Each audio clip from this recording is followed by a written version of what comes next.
Hello friends, कैसे हैं आप सब। मैं इस वीडियो में जैसा आप लोग स्क्रीन पे देख सकते हैं अदानी स्टॉक्स के बारे में डिस्कशन करने वाला हूं। बट क्योंकि बहुत सारे यूट्यूबर्स ऑलरेडी काफ़ी डिटेल में डिस्कस कर चुके हैं तो आप लोगों को ये वीडियो क्यों देखना चाहिए। फर्स्ट ऑफ ऑल, मेरा चैनल अभी छोटा है जिसकी वजह से मुझे as of now legal consequences इन सब से फ़र्क नहीं पड़ता है या कोई डर नहीं है। तो जिसकी वजह से मैं काफ़ी फ्रीली बात कर पाऊँगा, पॉलिटिकली भी एंड फाइनेंशियली भी। एंड सेकेंड ऑफ ऑल, जैसा आप लोग जानते हैं, स्पेशली जो लोग चैनल के साथ जुड़े हुए हैं शुरू से, मुझे कोई डर नहीं लगता। जो सच है वो बोलने में, चाहे उससे व्यूज़ कम हो या सब्सक्राइबर्स कम हो। पास्ट में भी जानते हैं, जैसे मैंने रिलैक्सो के लिए बोला है, डी मार्ट के लिए बोला है, ये कंपनी अनडाउटेडली बहुत सही हैं बट वैल्यूएशन सस्टेन नहीं होने वाली है। तो ऑब्वियसली मैं सही हूँ या गलत, बट उससे फ़र्क नहीं पड़ता। बट एटलीस्ट ये बहुत ज़रूरी है कि जो जैसा लगता है वो फ्रीली बोल दूँ। इससे क्या होता है, एटलीस्ट आप एक ऑपोजिट व्यू पॉइंट को सुन पाएंगे, समझ पाएंगे एंड मे बी उसको कंसिडर कर पाएंगे। हो सकता है मैं सही हूँ, हो सकता है मैं गलत हूँ, लेकिन एटलीस्ट जो सबसे बड़ी प्रॉब्लम होती है वो ह्यूमन रिसोर्स में बोले तो ग्रुप थिंक मतलब कि भैया कोई भी जैसा ग्रुप भेड़ चाल जिसको बोलते हैं, कि भैया एक जन जैसा बोल रहा है उसके पीछे पीछे सब चले जाते हैं एंड अल्टीमेटली कोई भी अपना दिमाग इंडिविजुअली यूज़ नहीं करता है। तो मैं बेसिकली उस चीज़ में नहीं फंसना चाहूँगा। तो इसलिए मुझे लगता है एटलीस्ट आप लोगों को काफ़ी देखना चाहिए, इस वीडियो को पूरा देखना चाहिए, काफ़ी चीज़ें नहीं सीखेंगे। And at the same time मैं सिंपल टर्म्स में यूज़ करूँगा, बहुत ज़्यादा टेक्निकल एंड बहुत ज़्यादा सोफिस्टिकेटेड टर्म्स नहीं यूज़ करूँगा। ऐसी चीज़ें यूज़ करूँगा जो आप खुद इंडिपेंडेंटली वेरीफाई कर सकते हैं। तो चलिए स्टार्ट करते हैं वीडियो। एंड सबसे पहले काफ़ी लोग मैं देख रहा हूँ जो हिंडनबर्ग का जो मोटिव है उसके ऊपर सवाल उठा रहे हैं। ऑब्वियसली मोटिव जो भी था प्रॉफिट कमाने का, तो ऑब्वियसली जितने भी मार्केट पार्टिसिपेंट्स हैं, मैं एज ए यूट्यूबर हूँ, सबका मोटिव यही है कि भैया पैसे कमाने हैं या फेमस होना है and at the same time पैसे भी कमाने हैं। तो उस मोटिव के ऊपर नहीं जा रहा, जो भी मोटिव था आई डोंट केयर। उन्होंने शॉर्ट सेलिंग करके उसके बाद रिपोर्ट पब्लिश की ताकि अदानी स्टॉक्स गिरे एंड वो अपनी पोजीशन से लाखों करोड़ों या मिलियंस बिलियंस कमा पाए। I don't care. पॉइंट ये है, उन्होंने जो रिपोर्ट लिखी है या जो रिसर्च किया है वो कितना हद तक सही है। ऑनेस्टली मैंने रिपोर्ट काफ़ी हद तक पढ़ी है एंड वेल रिसर्च्ड है, इसमें कोई डाउट्स नहीं है। काफ़ी सारे जो पॉइंट्स उठाए गए हैं वो इंडिपेंडेंटली आप लोग वेरीफाई भी कर सकते हैं। स्पेशली ऑब्वियसली जो इंसाइडर लिंक्स है, इंसाइडर ट्रांजेक्शन्स है, और स्पेशली जो क्रिमिनल बैकग्राउंड है या कुछ कुछ डायरेक्टर्स का या रिलेटिव्स ऑफ गौतम अदानी का, उसको आप मे बी इंडिपेंडेंटली वेरीफाई नहीं कर पाएंगे। बट अदर डिटेल्स जो है, जैसे कंपनी ओवर लिवरेज्ड है, ओवर वैल्यूड है, शेयर प्लेस्ड हैं, ये सब इंडिपेंडेंटली वेरीफाई हो सकता है। एंड चलिए कुछ पॉइंट्स पे डिस्कशन करते हैं इस वीडियो में। सबसे पहले निफ्टी की थोड़ी सी बात कर लेते हैं। निफ्टी ने फ्राइडे को अच्छा खासी गिरावट दिखाई, 17,500 का इंपॉर्टेंट सपोर्ट लिया है निफ्टी ने। तो एज ऑफ नाउ ऐसा लग रहा है कि मे बी बहुत ज़्यादा गिरावट नहीं बाकी है, but let's see Adani saga कैसे क्या बोलते हैं, अदानी सागा कैसे आगे चलता है, उसके हिसाब से काफ़ी कुछ डिपेंड करेगा। बट ऑब्वियसली मुझे लगता है अदानी सागा का जो भी ये इशू था उससे अब बहुत ज़्यादा गिरावट नहीं बाकी है मार्केट में। बट कहीं ना कहीं मुझे कुछ दिनों से एक डर सताया जा रहा है कि फ्रैंकली पॉलिटिकल एंगल, देखिए अगर स्टॉक मार्केट में पैसा कमाना है तो पॉलिटिक्स को साइड में रखिए। इन द सेंस, आप किसी भी पार्टी से आइडेंटिफाई करते हो, किसी भी पॉलिटिकल लीडर से आइडेंटिफाई करते हो, वो अपनी जगह है, बट अपने को फैक्ट्स एंड ट्रूथ को इग्नोर नहीं करना है। एंड जो अपनी फाइनेंस मिनिस्टर है निर्मला सीतारमन, मतलब मुझे काफ़ी स्ट्रांगली डाउट होता है उनके बैकग्राउंड्स पे, क्रीडेंशियल्स पे, एंड काफ़ी ज़्यादा लगता है कि शायद वो इस मिनिस्ट्री के लिए बनी नहीं है। बट ऑब्वियसली बाकी लोग ज़्यादा जानते हैं, पॉलिटिकल मोटिव्स भी होते हैं। तो कहीं ना कहीं एक डर सताया जा रहा है कि कहीं ना कहीं कैपिटल गेन्स टैक्स के साथ कुछ छेड़खानी ना हो, स्पेशली अपर साइड में, इन द सेंस कि कैपिटल गेन्स टैक्स बढ़ाया ना जाए। ये अगर होगा तो मार्केट को काफ़ी बड़ा शॉक लग सकता है, जिससे मार्केट्स और ज़्यादा गिर सकता है। एंड आई थिंक अदानी के साथ साथ ये एक बहुत बड़ा फैक्टर्स है जिसकी वजह से मार्केट्स नर्वस है। मैं कुछ दिनों से बात भी कर रहा हूँ मेंबर्स के साथ, तो काफ़ी डिटेल में डिस्कशन भी हुआ है इस चीज़ को लेकर।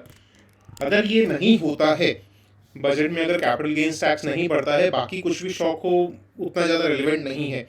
तो आई डोंट थिंक कि अब बहुत ज़्यादा गिरावट बाकी है बजट के बाद से ही। अगर कैपिटल गेन्स टैक्स नहीं बढ़ता है तो आई थिंक मार्केट अब रैली के लिए स्टार्ट हो जाएगा। एंड कहीं ना कहीं काफ़ी सारे स्टॉक्स में अपने को ये फाइनल अपॉर्चुनिटी मिल रही है ऐड करने की। एंड इनफैक्ट मैं आज आज इवनिंग तक ट्राई करूँगा एक वीडियो रिलीज़ करने का, बट ऑब्वियसली सिर्फ और सिर्फ मेंबर्स के लिए, जहाँ मैं टॉप 10 स्टॉक्स डिस्कस करूँगा लॉन्ग टर्म पोर्टफोलियो के लिए, जो आप बहुत अट्रैक्टिव प्राइस में मिल रहे हैं, आप उनको लेकर भूल सकते हैं अगर लॉन्ग टर्म में वेल्थ क्रिएट करनी है तो। फंडामेंटली वेरी स्ट्रॉन्ग होंगे एंड टेक्निकली भी साउंड होंगे, इन द सेंस कि टेक्निकल्स भी उनके फेवर में होंगे। तो मेंबर्स से रिक्वेस्ट है कि ऑब्वियसली आप लोग वेट करें उस वीडियो का इवनिंग तक। चलिए अब आगे कंटिन्यू करते हैं। एंड पॉलिटिक्स एंड बिजनेस में क्या होता है कि कहीं ना कहीं एक इम्प्लाइड रूल होता है, जिसकी वजह से पॉलिटिक्स एंड बिजनेस पीपल एक दूसरे को टारगेट नहीं करते। यहाँ तक कि पॉलिटिशियंस भी एक दूसरे को इंडिविजुअली टारगेट नहीं करते। कहने का मतलब सिंपल है भैया, खुद का घर अगर शीशे का है तो दूसरों के घर पे पत्थर नहीं मारते हैं। ये एक इम्प्लाइड रूल है। नहीं तो एक अपने को एक फॉरेन एंटिटी आके बताती है कि अदानी स्टॉक्स में ये गलत है, अदानी ग्रुप के साथ ये गलत हो रहा है। उन्होंने उनका रिसर्च जो है काफ़ी ऐसा रिसर्च है जो मोस्ट ऑफ द रिसर्च कोई भी कर सकता था, और स्पेशली जिनके पास रिसोर्सेज है, ब्रोकरेज हाउसेस हैं, सेबी है, यहाँ तक कि पॉलिटिशियंस है जो काफ़ी टारगेट करते हैं अदानी को। क्या उनके पास रिसोर्सेज नहीं है? क्या उनके पास पढ़े लिखे इंसान नहीं है जो अदानी के स्टॉक्स से रिसर्च कर सके? बट कहीं ना कहीं एक लिमिट होती है। वो ऊपर ऊपर की बातें करते हैं, पब्लिक को बेवकूफ़ बनाते हैं, अंदर ही अंदर सब के सब मिले हुए रहते हैं। सबका मोटिव एक ही होता है सारे पॉलिटिशियंस का कि पैसा कमाना है। तो ऊपर एक आइडियोलॉजी दिखा देते हैं, उसके बाद पब्लिक मरती है, बट अल्टीमेटली उनको अंदर ही अंदर सबको पैसा कमाना होता है। तो चलिए अब स्टार्ट करते हैं। सबसे पहले 5 बिग एलिगेशंस हैं अदानी ग्रुप के लिए। फर्स्ट ऑफ ऑल एक एलिगेशन है कि शेयर्स ओवर वैल्यूड हैं, वो डिस्कस करेंगे। नंबर 2 ओवर लिवरेज है, यानी डेट का बहुत ज़्यादा यूज़ हुआ है, वो डिस्कस करेंगे। स्टॉक प्राइस मैनिपुलेशन है, ये कहीं ना कहीं सबसे बड़ा एलिगेशन है, क्योंकि ये कहीं ना कहीं कॉर्पोरेट गवर्नेंस इश्यूज़ को दिखा रहा है, फ्रॉड को दिखा रहा है। एंड फोर्थली फैमिली कंट्रोल्ड है, काफ़ी ओपेक डिसीजन मेकिंग है। किसी और के पास इतना पावर नहीं है जितना अदानी या गौतम अदानी इंडिविजुअली एंड उनके जो फैमिली मेम्बर्स हैं। एंड लास्ट में शेयर्स प्लेजिंग है, जिसके शेयर्स प्लेस करके बेसिकली मॉर्गेज जो होता है उसी टाइप का है कि शेयर्स बेसिकली गिरवी रख के लोन उठाया गया है, जिसकी वजह से क्या होता है कि अगर शेयर प्राइस गिर जाएगा तो कहीं ना कहीं मार्जिन कॉल्स होने लगेंगे, या बैंक्स वगैरह या जो भी लेंडर्स हैं वो कॉल करेंगे, भैया आपका शेयर प्राइस तो कम हो गया है, आप कहीं ना कहीं डेट कम करो या कहीं ना कहीं और ज़्यादा कुछ मॉर्गेज में रखो, ताकि हम लोग को एक एश्योरेंस मिल सके। तो उससे क्या होता है कि एक साइकिल क्रिएट हो सकती है, जिससे शेयर प्राइस एक डाउनवर्ड ट्रेंड में जा सकता है। तो सबसे पहले डिस्कस करते हैं ओवर वैल्यूड है। ओवर वैल्यूड सिंपल सी बात है, अपने को कुछ ही रेशियोज देखने होते हैं जिससे कहीं ना कहीं मालूम चल सकता है ओवर वैल्यूड है या नहीं। एक तो ऑब्वियसली प्राइस अर्निंग्स रेशियो होता है। आप ज़्यादातर एंटिटीज़ की देखेंगे, चाहे वो अदानी एंटरप्राइजेस हो, अदानी टोटल गैस हो, अदानी ट्रांसमिशन हो, सबकी price earnings ratio more than 100 है, इनफैक्ट मोर देन 200 है। अदानी एंटरप्राइजेस का 261 है, अदानी ग्रीन का 432 है, अगेन अदानी ट्रांसमिशन का 261 है, अदानी टोटल गैस का तो भैया 665 है। उसके बाद अदानी बिल्डर एटलीस्ट 96.5 है, 100 से कम है। एंड लास्ट में 2 स्टॉक्स, इनका वैल्यूएशन फिर भी रीजनेबल लगता है, Adani ports 24 and Adani power 9.25। But कहीं ना कहीं सिर्फ और सिर्फ प्राइस अर्निंग्स रेशियो को नहीं देख सकते, प्राइस टू बुक वैल्यू भी बहुत ज़रूरी है। सेकंड जो उससे भी ज़्यादा ज़रूरी है कि अपने को जो वैल्यूएशन है उसको ग्रोथ के साथ रिलेट करना है, ट्रेड ऑफ करना है, क्योंकि अगर वैल्यूएशन ज़्यादा है एंड ग्रोथ भी ज़्यादा है तो कहीं ना कहीं पेग रेशियो या प्राइस अर्निंग्स ग्रोथ रेशियो उतना ज़्यादा हाई नहीं होगा जिससे कंफर्टेबल हो सकते हैं हम लोग। तो जो स्क्रीनर में दिया हुआ है कहीं ना कहीं नेगेटिव है अदानी एंटरप्राइजेस का, वो कोई ना कोई क्वार्टर में हो सकता है नेगेटिव लॉसेस रहे हों जिसकी वजह से ये नेगेटिव में चला गया है। तो हम लोग देखते हैं, first of all annual sales देखते हैं। मार्च 2011 से आप सेल्स देखें तो ऑलमोस्ट 5 टाइम्स से भी ज़्यादा, 5 टाइम्स के आसपास हो गई है, फ्रॉम 26,000 करोड़ टू 1,22,000 करोड़। तो सेल्स तो इंक्रीज़ हो रही है, बट नेट प्रॉफिट अगर देखें अदानी एंटरप्राइजेस में तो कहीं ना कहीं इंक्रीज़ नहीं हो रहा है। 2826 करोड़ से 1229 करोड़ हुआ है, यहाँ तक कि डिक्लाइन हुआ है। एंड क्वार्टरली रिजल्ट्स भी अगर देखें तो क्वार्टरली रिजल्ट्स में अपने को अच्छा खासा ग्रोथ देखने को मिल रहा है, फ्रॉम 8,400 करोड़ के आसपास from 238,000 crore. And net profit भी अच्छी खासी स्पीड से ग्रो कर रहा है। बट क्या उतना ग्रोथ है कि स्टॉक प्राइस को अपने प्राइस अर्निंग्स रेशियो 261 कंसिडर कर सकते हैं? I strongly doubt. तो और वैसे भी आप देख सकते हैं प्राइस टू बुक वैल्यू भी 10 के आसपास है, मोस्टली 3-4 के आसपास तक फिर भी रीजनेबल मान सकते हैं, 5 तक भी ठीक है। बट अगर 10 या 10 से ऊपर हो जाता है प्राइस टू बुक वैल्यू, तो कहीं ना कहीं वैल्यूएशन टोटली अनरीजनेबल हो जाती है। तो नंबर 1 ओवर वैल्यूड है, इसमें कोई डाउट्स नहीं है, सिंपल, कोई रॉकेट साइंस नहीं है। एंड उसके बाद ओवर लिवरेज है या नहीं, तो ये बैलेंस शीट देखेंगे अपने। अदानी एंटरप्राइजेज जो रिजर्व्स है वो अराउंड 31,000 करोड़ है, बोरोइंग्स 41,000 करोड़ है, बट फिर भी 1.3 के आसपास लग रही है डेट टू इक्विटी रेशियो, तो ठीक लग रही है, बहुत ज़्यादा हाई नहीं लग रही है एज ऑफ नाउ। बट अगर आप ये देखेंगे other liabilities and other assets, जो बेसिकली एक तरह की current liabilities and current assets होती हैं, वहाँ पे अपने देखेंगे 50,000 करोड़ करंट लाइबिलिटीज़ है, उसके कंपैरिजन में करंट एसेट्स 59,000 करोड़ है। तो ये थोड़ा कंसर्निंग हो रहा है। जनरली करंट रेशियो अराउंड 2 के आसपास होना चाहिए, ऑब्वियसली डिफर करेगा industry to industry, company to company, but 2 के आसपास रहता है तो एक कंफर्ट रहता है कि भैया 1 रुपये की करंट लाइबिलिटी है तो 2 रुपये की करंट एसेट्स है। तो करंट लाइबिलिटीज़ मतलब जो शॉर्ट टर्म में हम लोग को रिपेमेंट्स करने पड़ते हैं सप्लायर्स को, शॉर्ट टर्म लेंडर्स को, तो उस हिसाब से लग रहा है कि चलो करंट रेशियो 1 से ऊपर है तो फिर भी ठीक है, बट 2 के आसपास रहता है तो कंफर्ट रहता है कि शॉर्ट टर्म में कोई लिक्विडिटी प्रॉब्लम्स नहीं आएंगी। तो कंपनी ओवर लिवरेज ही लग रही है एटलीस्ट अदानी एंटरप्राइजेस। एंड उसके बाद अगर देखेंगे ऑपरेटिंग प्रॉफिट, आप देखिए सितंबर क्वार्टर में 1870 करोड़ के आसपास है, एंड उसके कंपैरिजन में आप इंटरेस्ट देखिए 934 करोड़ है। दैट मीन्स जो इंटरेस्ट कवरेज रेशियो है वो ऑलमोस्ट 2 का है, कि ऑपरेटिंग प्रॉफिट का हाफ जो है वो इंटरेस्ट में चला जाता है। आप 2 रुपये ऑपरेटिंग प्रॉफिट कमा रहे हो, उसमें से 1 रुपया अगर आपको इंटरेस्ट देना पड़ रहा है तो ऑब्वियसली काफ़ी हाई है। जनरली अराउंड 5 से ऊपर हो तो थोड़ा सा कम्फर्ट रहता है कि 5 रुपये आप ऑपरेटिंग प्रॉफिट में कमा रहे हो तो 1 रुपया आपका इंटरेस्ट में जा रहा है। तो अगेन ये कंसर्निंग है। तो ओवर वैल्यूड है, ओवर लिवरेज्ड है। शेयर प्लेजिंग का जो बात है वो उतने ज़्यादा कंसर्निंग नहीं लगा मुझे, क्योंकि आप रिपोर्ट में भी देख सकते हैं इन्होंने खुद हिंडनबर्ग रिसर्च ने माना है कि जो percentage of promoter shares place हैं वो सबसे ज़्यादा अदानी पावर में है अराउंड 25%, अदानी पोस्ट में 17%, एंड बाकी में उतने हाई नहीं हैं। तो शेयर प्लेसिंग वाला मामला अभी एज ऑफ नाउ पीछे रखते हैं कि भैया ठीक है, कोई खास बात नहीं है। दूसरी बात जो फैमिली कंट्रोल्ड है, इसका मैंने रिसर्च किया था, काफ़ी हद तक हाँ फैमिली कंट्रोल्ड है बिजनेस, एंड काफ़ी ओपेक डिसीजन मेकिंग है, इसमें कोई डाउट्स नहीं है। एंड बट उसको भी इंडिपेंडेंटली वेरीफाई करना बहुत मुश्किल हो जाएगा, वो इनसाइडर जब तक कॉन्टैक्ट्स नहीं होंगे तब तक पता करना बहुत मुश्किल है। एंड उसके बाद जो काफ़ी सारे जो रिलेटिव्स वगैरह हैं, जो इनके ब्रदर इन लॉ हैं, ब्रदर हैं, वो डायमंड ट्रेडिंग रिंग में इन्वॉल्व थे अराउंड 20 ईयर्स बैक, तो उस चीज़ का भी अभी एज ऑफ नाउ कुछ नहीं कर सकते। तो अपना जो फोकस है इन 3 चीज़ों पे रहेगा इस वीडियो में। ओवर वैल्यूड है नंबर 1, ओवर लिवरेज है नंबर 2, एंड थर्ड जो सबसे इंपॉर्टेंट है स्टॉक प्राइस मैनिपुलेशन, वो किस हद तक सही है। तो अदानी एंटरप्राइजेस आपने देख लिया, अभी as of now over leverage and over valued पे कंसंट्रेट करते हैं, उसके बाद आएंगे स्टॉक प्राइस मैनिपुलेशन पर। अदानी ग्रीन 432 का रेशियो है, price earnings ratio, PEG ratio 10 का है, price to book value ratio 44 का है। अगर थोड़ा सा भी स्टॉक मार्केट की नॉलेज है तो सिंपली इन रेशियोज को ग्लांस करके ही अपने बता सकते हैं कि वैल्यूएशन टोटली अनरीजनेबल है। अगर 33 की बुक वैल्यू है और 1500 के आसपास का स्टॉक प्राइस है तो ज़्यादा कुछ बोलने के लिए है नहीं, और स्पेशली वो भी तब जब 52 वीक लो के आसपास है। जस्ट इमेजिन 3000 इसका प्राइस था, that means price to book value almost एक समय पे 90 to 100 था। तो देखेंगे अगर लास्ट फ्यू ईयर्स में ग्रोथ अच्छी खासी दिखाई है कंपनी ने, बस के बावजूद, इस ग्रोथ के बावजूद भी आई डोंट थिंक कि ये वैल्यूएशन जस्टिफाइड है। सेल्स 500 करोड़ से 6000 करोड़ 12 टाइम्स हुई है, नेट प्रॉफिट भी नेगेटिव था, उसके बाद अच्छा खासा पॉजिटिव में आ रहा है, अभी ये पॉजिटिव है। एंड यहाँ आपने देखेंगे ओवर वैल्यूड है, ये देख चुके हैं।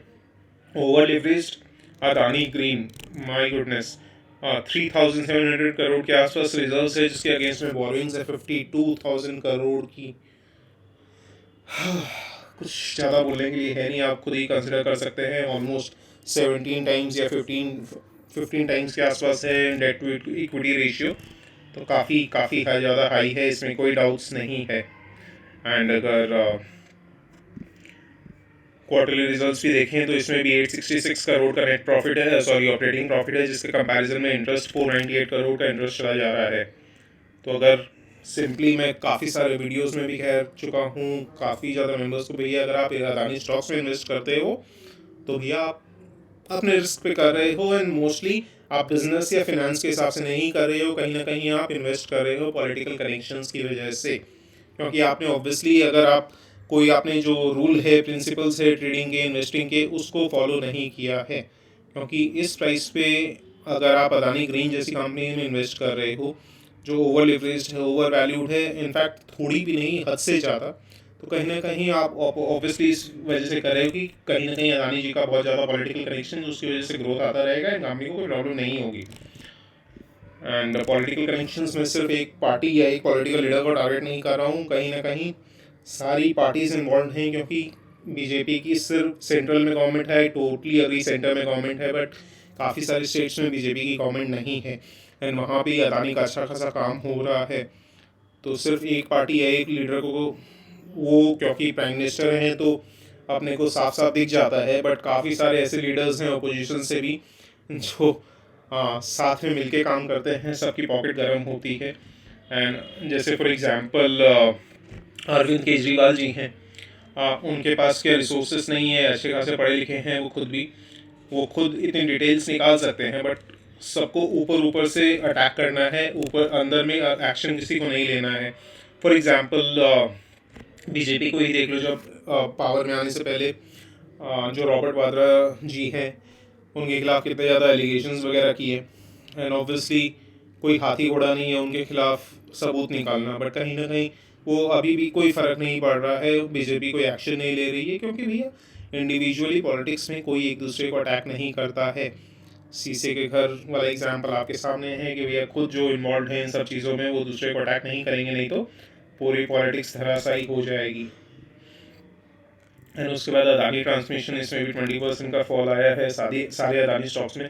कहीं ना कहीं कंसर्निंग ये लग रहा है कि इंडिविजुअली कंपनीज को अब जो अदानी स्टॉक्स हैं उनको इंडिविजुअली अवेल्युएट नहीं किया जा रहा, कहीं ना कहीं पूरा का पूरा Adani pack falling like a pack of cards. ये काफ़ी कंसर्निंग लग रहा है, क्योंकि companies are suppose to be independent entities जिनका एक दूसरे से कनेक्शन नहीं होता है।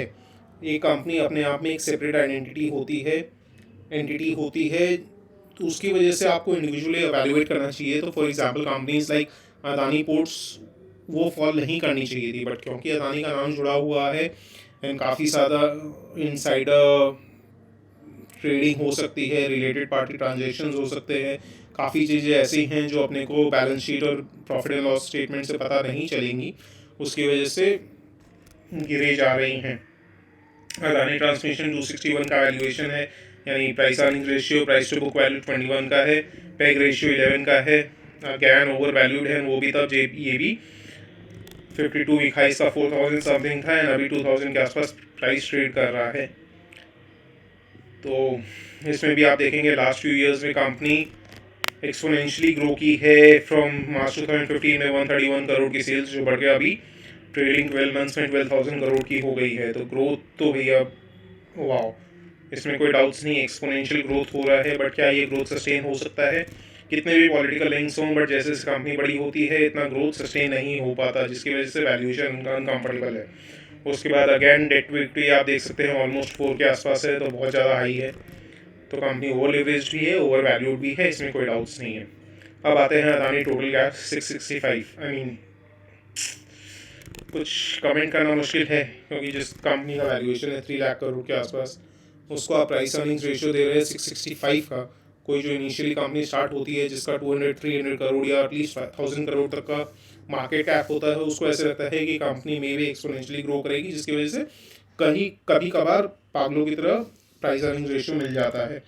और 665 का टोटली अनरीजनेबल है, PEG ratio of 23, and price to book value wow 120 के आसपास है, तो कुछ ज़्यादा कहने को नहीं है। ग्रोथ कंपनी दिखा रही है, कोई डाउट्स नहीं है, बट वैसा भी कोई ग्रोथ नहीं है। मार्च 2016 में 1100 करोड़ के आसपास सेल्स थी, जो 4000 करोड़ हुई है। प्रॉफिट 81 करोड़ से 485 करोड़ हुआ है, उसके बावजूद आप 665 की वैल्यूएशन नहीं दे सकते। एंड डेट टू इक्विटी इस कंपनी का एटलीस्ट डेट टू इक्विटी ठीक लग रहा है, ऑलमोस्ट 2 का लग रहा है, सॉरी 0.5 का लग रहा है। That means debt almost half है इक्विटी से, तो ये फिर भी ठीक लग रही है। एंड आप देखेंगे ऑपरेटिंग प्रॉफिट 226 का है, जिसके अगेंस्ट में इंटरेस्ट 21 का है। तो एटलीस्ट ये कंपनी ओवर लिवरेज नहीं है, बट हद से ज़्यादा ओवर वैल्यूड है Adani total cash and Adani Wilmer, जिसमें बहुत सारे रिटेल इन्वेस्टर्स इन्वेस्टेड हैं। एंड एक समय पे मैं भी था, बट ऑब्वियसली वो सिर्फ प्राइस एक्शन को देखकर हुआ था एंड उसमें प्रॉफिट मैंने प्रॉफिट कमाया निकल गया। ऑब्वियसली ये सब स्टॉक में आप ज़्यादा दिन तक इन्वेस्ट नहीं रह सकते क्योंकि वैल्यूएशन बहुत ज़्यादा हाई है। बट स्टिल इस कंपनी की अगर कंपेयर टू रिलेटिव अगर देखें कि relatively to other Adani stocks reasonable है, काफ़ी रीजनेबल है। ऑब्वियसली जिन कंपनीज का 600 के ऊपर प्राइस अर्निंग्स रेशियो होता है, उसके कंपैरिजन में बिलो 100 बहुत रीजनेबल लगता है। बट अगेन 100 का प्राइस अर्निंग्स रेशियो भी हद से ज़्यादा है मेरे हिसाब से तो। बट क्योंकि अदानी जी हैं, मैं पास्ट में काफ़ी ज़्यादा बोल चुका हूँ कि अदानी स्टॉक्स के बारे में कमेंट करना है अपने अकाउंट पे कुल्हाड़ी मारने के बराबर है। क्योंकि आप कुछ नहीं बोल सकते, फंडामेंटल्स काम नहीं करते, टेक्निकल्स काम नहीं करते, वैल्यूएशन काम नहीं करती। अगर बढ़ना है तो बढ़ते ही जाते हैं, चाहे वैल्यूएशन कुछ भी हो जाए। जो अदानी स्टॉक्स ऐड करते हैं उनको आप बोलकर देखो कि अदानी स्टॉक्स ओवर लिवरेज्ड हैं, ओवर वैल्यूड, आपको खाने को दौड़ेंगे। तो ज़्यादा कुछ बोलने को नहीं है। इसका भी पेग रेशियो 3 के आसपास है, चलो ठीक है। Price to book value around 9 के आसपास है, ये भी ठीक है।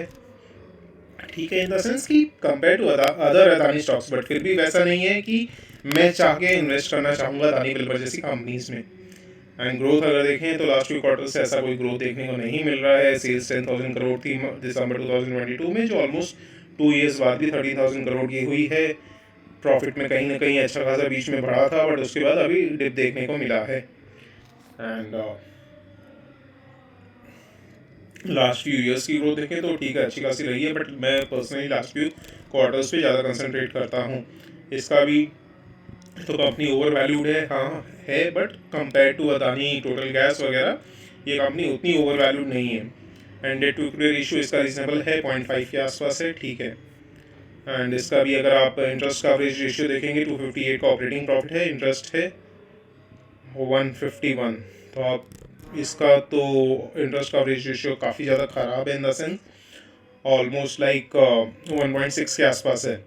यानी ऑपरेटिंग प्रॉफिट अगर 1 रुपया हो रहा है तो ऑलमोस्ट लाइक 60-70 पैसे आपका उसमें चला जा रहा है इंटरेस्ट देने में। तो अगेन इंटरेस्ट कवरेज रेशियो उतना हाई नहीं है। अब आते हैं अदानी पोर्ट्स के ऊपर। इस स्टॉक को लेकर मैं पर्सनली बुलिश रहा हूँ। ये स्टॉक मैंने स्टडी भी किया है, फंडामेंटली काफ़ी स्ट्रॉन्ग है। बट अगेन क्योंकि अदानी का नाम जुड़ा हुआ है तो मैं पर्सनली इन्वेस्ट नहीं किया। कभी कभी मैं ट्रेड लेता था जिसमें मैंने प्रॉफिट्स कमाए, बट ऑब्वियसली फ्राइडे को मैंने लॉस भी खाया अदानी पोर्ट्स में, क्योंकि मैंने जब ये काफ़ी गिर चुका था तो मुझे लगा कि अब थोड़ा पुल बैक आ सकता है। एंड क्योंकि मैं एक्चुअली मेरी ग्रैंड मदर थोड़ी आईसीयू में थी तो मैं हॉस्पिटल में फंसा हुआ था, तो वहाँ मैंने ट्रेड ले ली विदाउट टेक्निकल चार्ट देखे हुए। तो मैंने जल्दी ही लॉस भी बुक करना पड़ा, बट ठीक है। ये स्टॉक अदरवाइज इनफैक्ट अगर आप रिपोर्ट्स पढ़ेंगे एनालिस्ट की भी, तो भी ये स्टॉक इनफैक्ट हिडनबर्ग रिसर्च ने भी कई जगह पे माना है कि Adani ports compare to Adani other Adani stocks, Adani ports much more well placed है। बट अगेन ये स्टॉक भी बाकी स्टॉक्स की तरह ही गिर रहा है। इसका price to book value ratio देखेंगे तो 2.91 का है, जो काफ़ी सही है। पेग रेशियो 4.39 का है, ये थोड़ा सा हायर साइड पे है। एंड उसके बाद अगर आप इसमें डेट देखेंगे वो ऑलमोस्ट 1:1 की है, डेट टू इक्विटी रेशियो ठीक है। उसके बाद आप अगर इंटरेस्ट कवरेज रेशियो देखेंगे 2800 या 2900 करोड़ के आसपास थी लास्ट क्वार्टर में ऑपरेटिंग प्रॉफिट, जिसके कंपैरिजन में इंटरेस्ट है 577 का, ऑलमोस्ट 5 का है। यानी ऑपरेटिंग प्रॉफिट बाय इंटरेस्ट यानी 5 का है, तो 5 रुपये अगर ऑपरेटिंग प्रॉफिट होता तो उसमें से 1 रुपये इंटरेस्ट जाता है, तो ठीक है। तो ये कंपनी एटलीस्ट बहुत ज़्यादा ओवर वैल्यूड नहीं है, बहुत ज़्यादा ओवर लेवरेज्ड भी नहीं है। हाँ, बट अगेन क्योंकि अदानी का नाम जुड़ा हुआ है एंड काफ़ी फ्रॉड रिलेटेड कंसर्न्स आ रहे हैं, जिस भी कंपनी में फ्रॉड रिलेटेड कंसर्न्स हो जाते हैं उन कंपनी से दूर रहना ही ज़रूरी है।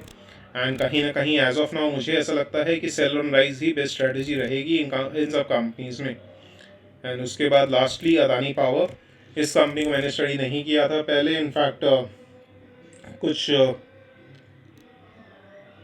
कुछ फ्रेंड्स ने स्टडी किया है, वो काफ़ी अच्छा खासा इन्वेस्टमेंट भी कर चुके हैं अदानी पावर में, बट मैंने पर्सनली स्टडी नहीं किया है। प्राइस अर्निंग्स रेशियो 9.25 का है, रीजनेबल है। पेग रेशियो तो बिलो 0.5 है, तो काफ़ी ज़्यादा ये कंपनी अंडर वैल्यूड लग रही है, ओवर वैल्यूड नहीं। प्राइस टू बुक वैल्यू थोड़ा सा हायर साइड पे है, 4 के आसपास है।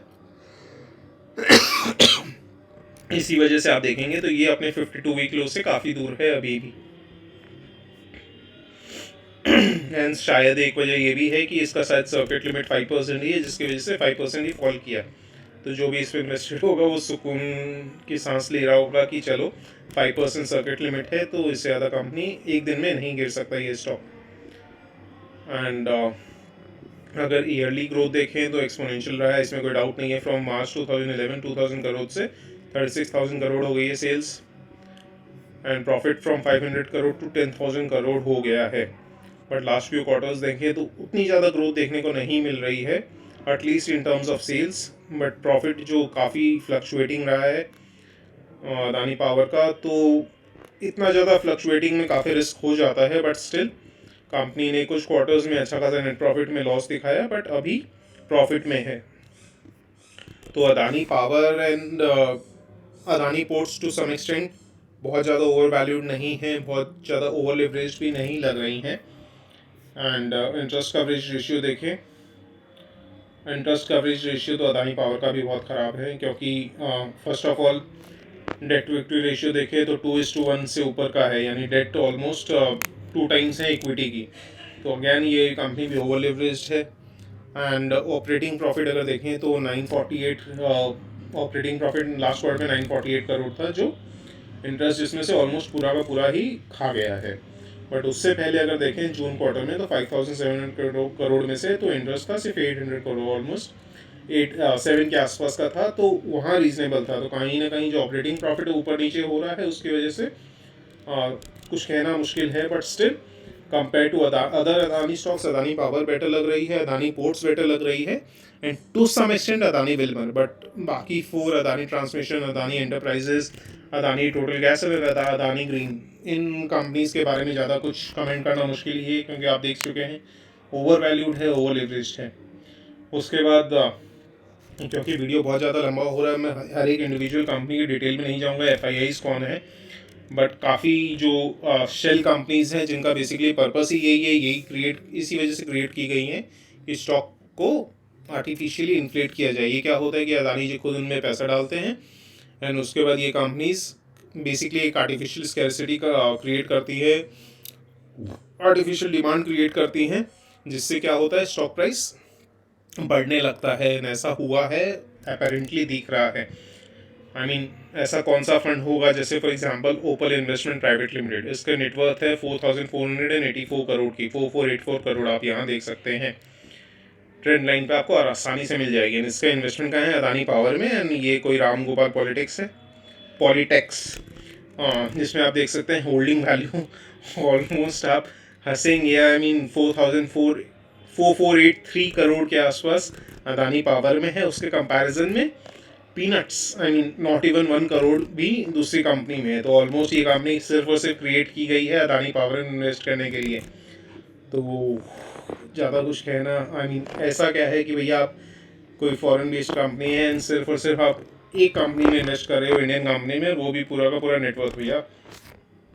हाँ, उसके बाद ऐसी बहुत सारी हैं। इलारा, इसका अराउंड 18,000 समथिंग करोड़ का नेटवर्थ है।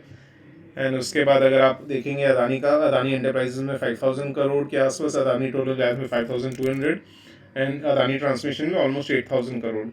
तो ऑलमोस्ट लाइक 18,400 के आसपास कंपनी का अदानी 3 अदानी कंपनीज में है, बाकी का चिल्लर अदर कंपनीज में है, वो सिर्फ शो ऑफ के लिए। सरप्राइजिंगली लैंसर कंटेनर्स में भी 47 करोड़ है, एंड ये मेरा one of my favourite stocks रहा है, काफ़ी अच्छा खासा पैसा बना के भी दिया है स्टॉक में। बट अभी मैं प्रेजेंटली इन्वेस्टेड नहीं हूँ, क्योंकि वैल्यूएशन से ज़्यादा हो गई थी, एंड कहीं ना कहीं कुछ गड़बड़ भी लगने लगी थी क्योंकि प्रोमोटर होल्डिंग भी रेगुलरली रिड्यूस हो रही थी, तो इस वजह से मैंने प्रॉफिट बुक कर लिया। काफ़ी बार डिस्कस भी किया और मेंबर्स को तो डिटेल में बताया जब मैंने प्रॉफिट बुक किया था। उसके बाद LTS इन्वेस्टमेंट फंड 9,200 करोड़ की नेटवर्थ है, एंड जिसमें से आप होल्डिंग देखेंगे अदानी की एंटरप्राइजेस 5,300 करोड़ के आसपास, अदानी ट्रांसमिशन 3,600, तो ऑलमोस्ट लाइक 9,000 करोड़ तो इसका दो अदानी स्टॉक्स में ही है। बाकी फिर थोड़ा बहुत शो ऑफ करना पड़ेगा अदर कंपनीज में इन्वेस्ट करके। उसके बाद APMS इन्वेस्टमेंट फंड 14,000 करोड़ का नेटवर्थ है। इसका अदानी पावर में 1,200 करोड़, अदानी टोटल गैस में 8,700 करोड़ एंड अदानी ट्रांसमिशन में 4,100 करोड़, ऑलमोस्ट लाइक 14,000 करोड़ तीन अदानी कंपनीज में है। एंड उसके बाद 4,000 करोड़ है कैमास इन्वेस्टमेंट्स का, उसमें भी कुछ इस कंपनी का एटलीस्ट 4 स्टॉक्स में है, जिसमें AU स्मॉल फाइनेंस बैंक में अराउंड 1,600 करोड़ है एंड अदानी पोर्ट्स में अराउंड 1,500 करोड़ है। तो ये चलो फिर भी हम लोग बेनिफिट ऑफ डाउट दे सकते हैं क्योंकि इसने अदर कंपनीज में भी अच्छा खासा इन्वेस्ट किया है। जोमेटो में भी 400 करोड़ एंड HDFC AMC में भी किया है, बट बाकी 4 ने तो साफ साफ दिख रहा है कि कुछ गड़बड़ है। ये चीज़ हिंडनबर्ग रिसर्च ने भी किया है, तो कहीं ना कहीं बहुत ज़्यादा कुछ बोलने को है नहीं है। इनफैक्ट देखिए, मैं टोटली समझ सकता हूँ फ्रस्ट्रेशन अगर आप अदानी स्टॉक्स में इन्वेस्टेड हैं। मैं होता तो मुझे भी गुस्सा आता ये सब रिपोर्ट से कि क्या ज़रूरत थी ये सब करने की, बट कहीं ना कहीं सच आई मीन बोलते हैं हिंदी में, साक्ष्य को प्रमाण की ज़रूरत नहीं होती है, एंड यहाँ तो सब कुछ प्रमाण के साथ है। And maybe let's see Adani ji कैसे रिस्पॉन्ड करते हैं, बट कुछ चीज़ें बहुत सामने हैं एंड लेट्स सी इन चीज़ों को कैसे दबाया जाता है, क्योंकि काफ़ी बार टॉपिक्स उठी हैं जैसे सुचेता दलाल ने भी उठाया है, बट एज यूजुअल बातें दब गई हैं। जो बड़े बड़े लोग होते हैं उनकी बातें ऐसे ही दबा दी जाती हैं, बट कंसर्निंग तो है। तो लॉन्ग टर्म के लिए तो ऑब्वियसली मैं कभी भी बुलिश नहीं था अदानी स्टॉक्स को लेकर, except for Adani ports. But यहाँ एज ऑफ नाउ डिस्टिंक्शन नहीं हो रहा किसी भी कंपनी में, चाहे वो अदानी पोर्ट्स हो, अदानी ट्रांसमिशन हो, अदानी एंटरप्राइजेज हो, अदानी ग्रीन हो, सारे स्टॉक्स को एक ही पलड़े में तोला जा रहा है, तो उस हिसाब से डर लग रहा है। बट अदरवाइज अदानी पोर्ट्स अभी सही लग रही है, but as of now Adani stock से थोड़ा सा दूर रहें तो अच्छा है। बट क्योंकि बहुत ज़्यादा करेक्शन आ चुका है एंड मे बी क्योंकि अदानी स्टॉक्स ऑब्वियसली अदानी जी सेकंड या थर्ड पोजीशन पे पहुंच गए थे वर्ल्ड्स रिचेस्ट में, एंड अभी ये एज ऑफ नाउ से 7th में पहुंचे हैं क्योंकि काफ़ी ज़्यादा उनके नेटवर्थ में डिक्लाइन हुआ है शेयर प्राइस गिरने के बाद। तो ऑब्वियसली वो भी चुपचाप तो नहीं बैठेंगे, उनके पास भी अच्छा खासा पावर है, तो लेट्स सी वो कैसे दबाते हैं इन सब चीज़ों को। एंड उसके बाद ऐसा लग सकता है कि अच्छी खासी रिकवरी आ सकती है, तो मेरा सजेशन यही है एक बार होल्ड करके रखो आप। ऑब्वियसली रिस्क है आपके ऊपर है, बट एक बार रिकवरी है तो निकल जाना ही अच्छा है, क्योंकि जिन कंपनीज के ऊपर ऐसे कॉर्पोरेट गवर्नेंस इश्यूज हैं, कहीं ना कहीं आने वाले कई साल की ग्रोथ ऑलरेडी अकाउंटेड है शेयर प्राइस में, प्राइस अर्निंग्स रेशियो से साफ पता चल रहा है, तो इन्वेस्ट रह के बहुत ज़्यादा फ़ायदा नहीं लगता है।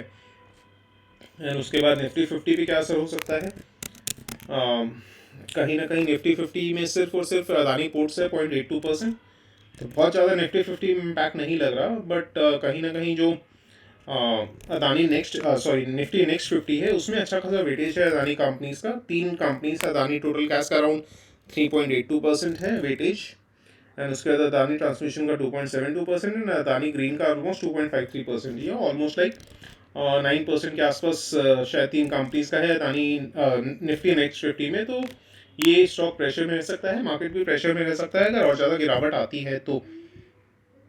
एंड उसके बाद आते हैं बैंक्स। ऑब्वियसली अदानी ग्रुप की जो भी डेट है उसको लेकर कंसर्न उठ रहे हैं, बट फर्स्ट ऑफ ऑल ये जानना जरूरी है कि जो शेयर प्राइस गिर रहा है उसमें बहुत ज़्यादा बिजनेस को इम्पैक्ट नहीं हो रहा है, क्योंकि ये पैसे किसके हैं, ओनर्स के हैं। ओनर्स से सेपरेट एंटिटीज़ होती हैं कंपेयर टू कंपनी, तो उनकी नेटवर्थ कम हो रही है, बट बिजनेस को ऐसा फर्क नहीं पड़ रहा है। बट प्रॉब्लम कहाँ आ रही है, इनडायरेक्टली आ रही है, क्योंकि जो डेट दे रखे हैं उनको कंसर्न हो गया है कि भैया बहुत ज़्यादा डेट है, अब बातें उठ रही हैं, तो ऑब्वियसली या तो इंटरेस्ट रेट वो ज़्यादा मांगेंगे या मॉर्गेज ज़्यादा मांगेंगे या फिर बोलेंगे आपको डेट रीपे करनी पड़ेगी। बट क्योंकि पॉलिटिकल पावर है तो मे बी वो सब इश्यूज़ ना उठें। बट बैंकिंग साइड में देखें तो बैंकिंग का ओवरऑल अराउंड इंडियन बैंकिंग का ऑलमोस्ट 40% जो है, जो टोटल ग्रुप की डेट है वो 40% फाइनेंस की है इंडियन बैंक्स ने, उसमें से अराउंड 10% की है प्राइवेट बैंक्स ने एंड 30% की है PSU बैंक्स ने। एंड उसमें से अगर प्राइवेट बैंक्स की एक्सपोजर देखें तो जो उनके टोटल लोन्स हैं प्राइवेट बैंक्स के फाइनेंशियल ईयर 24 को कंसिडर करें तो उसमें से 0.3% ही है, तो बहुत ज़्यादा कंसर्न की बात नहीं है। एंड PSU बैंक्स देखें तो उनका एक्सपोजर है 0.7% of their total financial year 24 loans. तो PSU बैंक्स के लिए थोड़ा सा ज़्यादा है, बट उतना भी बहुत ज़्यादा नहीं है कि पूरी इंडियन इकॉनमी या पूरा इंडियन बैंकिंग सिस्टम क्रैश हो जाए। एंड एज ऑफ नाउ जो भी बिजनेस है वैल्यूएशन को लेकर कंसर्न है, जो भी स्टॉक प्राइस मैनिपुलेशन लिया हुआ है उसको कंसर्न है, डेट लेवल्स हाई है, but as of now business well placed है, पॉलिटिकल कनेक्शंस हैं, ऑर्डर्स हैं, रेवेन्यूज जनरेट हो रही हैं, प्रॉफिट जनरेट हो रहे हैं, तो उस वजह से बहुत ज़्यादा कंसर्निंग नहीं लग रहा है एज ऑफ नाउ, कोई बहुत ज़्यादा रिस्क नहीं लग रहा है। बट हाँ, स्टॉक प्राइस में गिरने का गुंजाइश है अभी भी बहुत खासा, लेकिन business and as of now systematic problem नहीं लग रही है। ऐसी लग रही है कि नहीं, एज ऑफ नाउ बहुत ज़्यादा बैंक्स को रिस्क नहीं है, कंपनी डेट और इंटरेस्ट एटलीस्ट कुछ ईयर्स तक तो आसानी से सर्विस कर पाएगी। एंड उसके बाद जो प्राइवेट बैंक्स हैं उन्होंने कहा है, जैसे ICICI bank and axis bank, कि उन्होंने जो भी डेट दी है वो अगेंस्ट लार्जली फाइनेंस एसेट है, बेसिकली एसेट मॉर्गेज है, एंड जो कैश फ्लोज हैं जो एयरपोर्ट से आते हैं, पोर्ट से आते हैं, वहाँ से है, तो वहाँ से कोई ज़्यादा प्रॉब्लम नहीं आएगी इंटरेस्ट ऑब्लिगेशन रीपे करने में एंड प्रिंसिपल रीपेमेंट में प्राइवेट बैंक्स को लेकर। तो कहीं ना कहीं एज ऑफ नाउ यही बोलूँगा मैं, अगर आप अदानी स्टॉक्स में इन्वेस्टेड है, डिपेंड करता है किस में है, अदानी पोर्ट्स में है, अदानी विल्मर में है या अदानी पावर में है, तो एज ऑफ नाउ मैं नहीं बोलूँगा आपको पैनिक करके सेल कर देना चाहिए, थोड़ा सा वेट एंड वॉच करना चाहिए। बट बाकी स्टॉक्स में है तो कहीं ना कहीं वैल्यूएशन अगर फंडामेंटली बहुत ज़्यादा हाई है वैल्यूएशन, तो आप खुद डिसाइड करिए, मैं कुछ ज़्यादा बोलूँगा नहीं, क्योंकि अदानी स्टॉक्स के बारे में कमेंट करना बहुत मुश्किल है। कभी भी कुछ भी राइज कर सकते हैं किसी भी वजह से, बट मैं पर्सनली अदानी स्टॉक से दूर रहूँगा। अदानी पोर्ट्स को लेकर मैं बुलिश था ऑब्वियसली, अभी भी हूँ, बट कहीं ना कहीं अदानी स्टॉक्स में इन्वेस्ट करना मेरे रिस्क एपेटाइट से बाहर है, तो मैं अदानी स्टॉक से दूर नहीं रहूँगा। स्टॉक मार्केट में एक बहुत इंपॉर्टेंट चीज़ होती है कि आप अपना कैपिटल बचा के रखें, ठीक है। बहुत ज़्यादा कोई स्टॉक्स होंगे जो आप मिस कर देंगे या सोचेंगे यार काश इसमें इन्वेस्ट कर दिया था तो प्राइस 2 गुना हो जाता, 3 गुना हो जाता, बट इस चक्कर में काफ़ी बार क्या होता है आप अपना पूरा कैपिटल लूज़ कर लेते हैं। तो थोड़ा सा अपना कैपिटल बचा के रखिए एंड अभी एज ऑफ नाउ थोड़ा सा दूर रहिए अदानी स्टॉक्स से। बाकी आपके अपने रिस्क एपेटाइट के ऊपर है, कभी भी रिकवरी आ सकती है, कोई भी न्यूज़ आएगी या कुछ भी बहुत ज़्यादा अगर मीडिया को एड्रेस कर देंगे, चीज़ों को कवर अप कर देंगे, तो एक बार अच्छी खासी रिकवरी आ सकती है। तो आप खुद डिसाइड करिए, बट जो भी चीज़ें हैं वो मैंने आपको बता दी हैं। चलिए इसी बात पे, अगर वीडियो पसंद आए तो please do like share and subscribe, and आप टेलीग्राम पे नहीं हैं तो ज्वाइन कर सकते हैं। Thank you so much for watching this video, मिलते हैं नेक्स्ट वीडियो।